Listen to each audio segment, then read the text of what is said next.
Obviously, they'll be looking to stop them from punching it back in the end zone. It always is punch-counter punch, isn't it? And which team has the advantage? Well, let's just go back. Last time on offense, they rolled downfield, got into a good rhythm. You can see a little more bounce in and out of the huddle. You can see the sideline really get into the game. So defensively, you're thinking to yourself, how do we take that away from them? How do we get the advantage back? Let's see what they come up with. I think pressure is always the first way to go. Pressure. I love it. We'll see if they dial it up this drive. And to give this time to the tailback.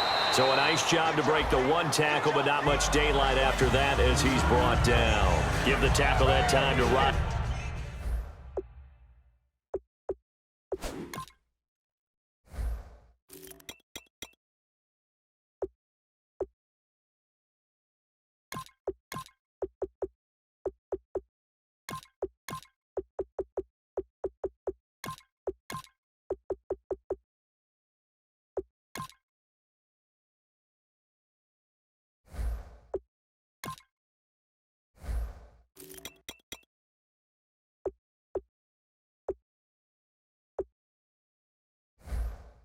McLeod.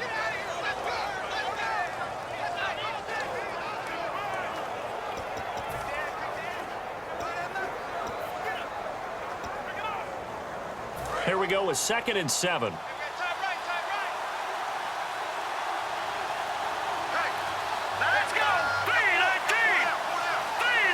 They'll need to get the play off quickly.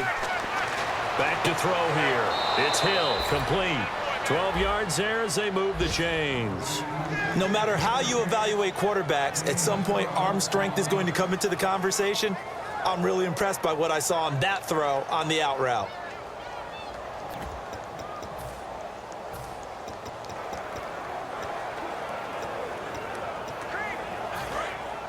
Looks like the defense in press coverage here.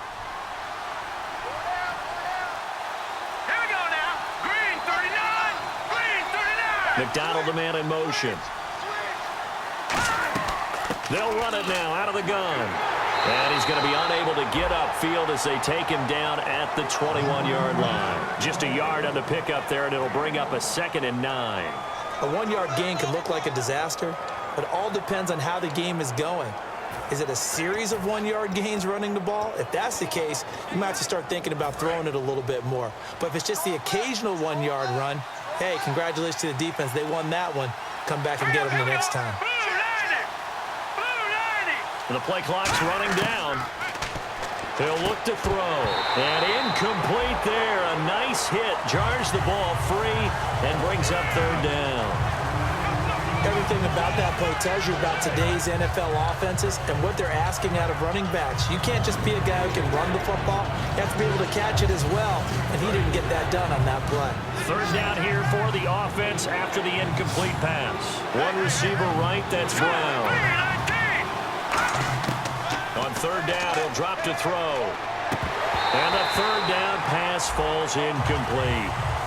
Josh Huff, the intended target. And it'll be 4th down. Everything looked right on that play except the conclusion. He dropped it. An in route, going into a little bit of traffic. Maybe in the back of his mind, he was wondering where the hit was going to come from.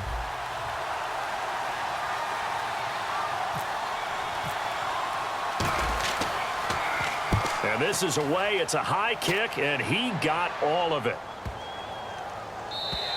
And this is going to hit the goal line and continue on into the end zone for a touchback. And the 49ers defense gets ready here as they trot back out there. And last drive they went with the bend but don't break mentality. The offense drove it down there on them, but they were able to get the stop. And they were able to do so, it appeared, because they'd done a great job of scouting and then everyone buying into the scouting report, understanding tendencies, being prepared. 11 guys have to win their individual battles, but they have to do it as a unit, and they did exactly that. And obviously for the other side now, the offense looking to not just knock on the door, but get it in on this drive. This one brought in by Dorial Green-Beckham. Personal foul, face mask, defense. Face mask penalty, and Charles, you were a defender. You know sometimes in the heat of the moment, it's hard to keep your hands away from that face mask. Sometimes you just get out of position as a defender when you're trying to make a tackle, so you end up flailing away, and your hand gets into the wrong spot. Possible run anticipation here as the D-line sandwiches together. Here's West. And not much room to operate as he'll get this up only to about the 41. 2 yards on the carry there, and it'll be second down. That's a good play by the guys on the defensive side of the ball. Held him to a gain of 2. And that changes the playbook a little bit now for the guy calling plays. 2nd and 8. Now he's got to probably think about going to the air instead of maybe staying with the ground game. They'll run it now out of the gun. Oh, a heck of a move. Man. And he'll be taken down just shy of midfield.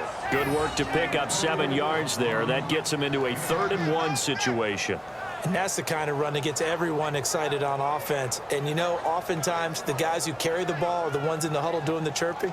Right now, I think it's the offensive line telling them, run it again. We are right there about to break a big one.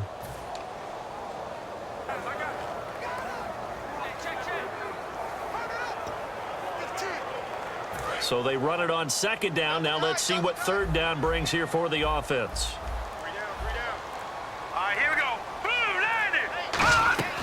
They'll run it now out of the gun. And he's got the 1st down yardage before being taken down at midfield. They only get 2 there, but on 3rd and 1, that's all they needed to keep the drive going. Everyone understood their role on that play. 3rd and 1, you know the defensive guys, they're trying to get down and get low and get leverage on the offensive lineman, but they didn't allow that to happen. They created a crease and allowed him to get through for a 1st down. 1st down and 10 now for the offensive group.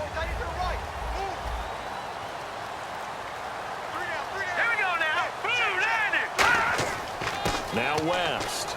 And he'll get this down only to about the 46. Call it a gain of 4 on 1st, and that'll make it 2nd down. On any running play that's called, they're always hoping that it's going to break big and go the distance. But when you get a nice gain like that, you're able to do so many things anyway. You can come back and run essentially the same play again, continue to move the ball on the ground, or you can decide to throw the ball now because usually you have the defense back on its heels. They'll run it now out of the gun. And he's brought down. Give him 11 yards that time and a new set of downs. How many times do we say in this game that speed kills, and it does it in so many different ways? In this case, you got a back who's quick and shifty, can make moves, make people miss, but also gets to and through a hole before it can close down. That's some of the benefits of that speed, not just outrunning people in the secondary, and that led to a really nice gain.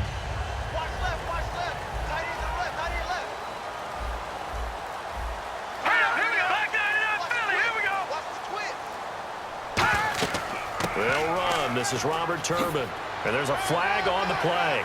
And a pretty little juke move there on a nice gain. Illegal block in the back. Offense.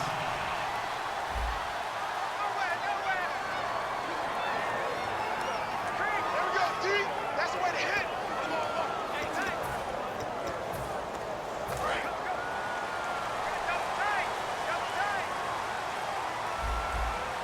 And the D-line pinching together must be expecting the run. Now they'll throw it. Wentz. The Fasano here brings it in. It'll be a gain of 6, and that'll bring up 2nd down. Well, clearly one of his advantages as a passer is his height. Sit back in the pocket, fired over the middle. That makes things tougher defensively, doesn't it? It really does, because your goal is to move the quarterback off his initial spot when he gets his drop back completed. But when you have that type of height, he can stay in there if he's willing to take the hits and just fire over the top, which saves him time and actually completes a play a little bit quicker than it normally does for a quarterback that has to slide and find open space to throw. They'll run it with West. Might have gotten this one down to the 28, and that's all. 2 yards on the carry there, and it's going to lead them to 3rd down. Well, so many times we look at a short run and we praise the offense for trying to set the tempo and establish things, but the defensive guys, hey, they just won the battle there. It wasn't a big run given up. They don't always have to absorb the body blows. Sometimes they dish them out themselves. Here's the 7th play of this drive. This is 3rd and 4. From the gun on 3rd down, Wentz. He's got time. And this is going to be incomplete. He was looking for Dorial Green Beckham, and that's going to make it 4th down.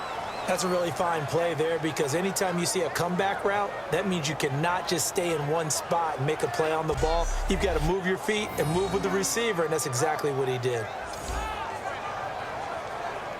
On is Josh Lambo for the field goal try. And this will be a 45-yard attempt.